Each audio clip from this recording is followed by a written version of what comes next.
Okay, so here we're gonna present about Anna Karenina, which is the report.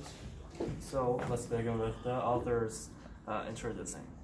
So on September 9, 1828, Lev Tolstoy was born in Tula province in Russia. In the 1860s, he wrote his first great novel, like War and Peace, which was the last one. And in 1873, Tolstoy set to work on the second of his best-known novels, which is Anna Karenina.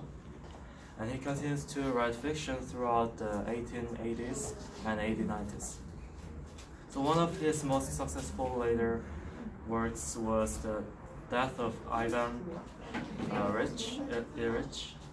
And Tolstoy died on November 20th, 1910 in Astapovo, Russia. So in contrast to other psychological writers such as Dostoevsky, who specialized in unconscious processes, Tolstoy described conscious mental life with unparalleled masteries.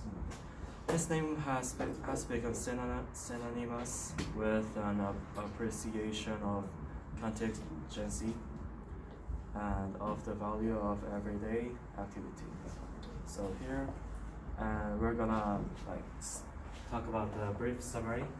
So in 1874, in the Imperial Russia, the aristocratic Anna Karenina travels from St. Petersburg to Moscow to save the marriage of her brother Prince Oblonsky, who had a love affair with his housemate.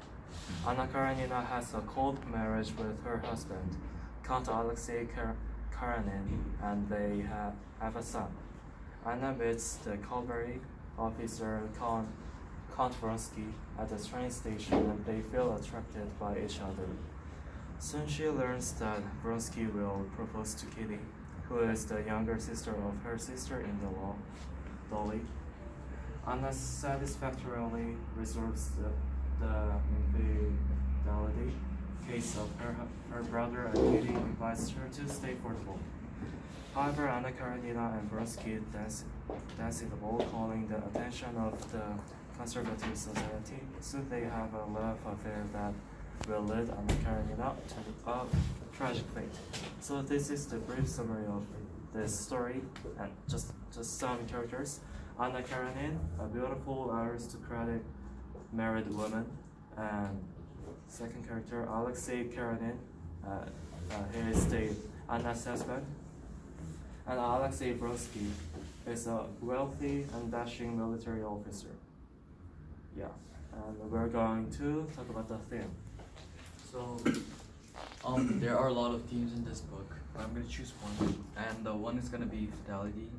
And like jealousy, fidelity is a concern of three relationships highlighted in the novel. And when a young man flirts with Kitty, Levin already saw himself as a deceived husband who was needed by his wife, and a lover only in order to provide him with comforts of life and with pleasures.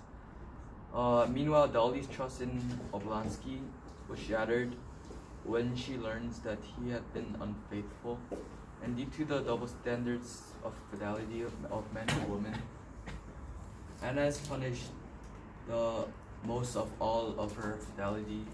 And though it must be said that Anna was also abandoned by her husband and son, thereby causing a lot of damage. And the importance of fidelity at last, this fidelity of women is underlaid well throughout the novel. Okay, so I'm going to explain reflection. So we feel that we don't have to give everything up to the feeling of human love that may change until we lost everything and become unhappy.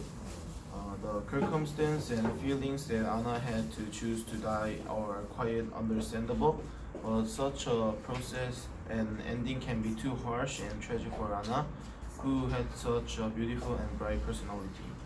If you have a noble desire to sacrifice everything for love, you need to consider whether the love and the other person have a worthy and position to do so. The tragic ending of a woman like Anna Karenina, who is sacrificed for a single love, is now an honest feeling that I feel pain to me.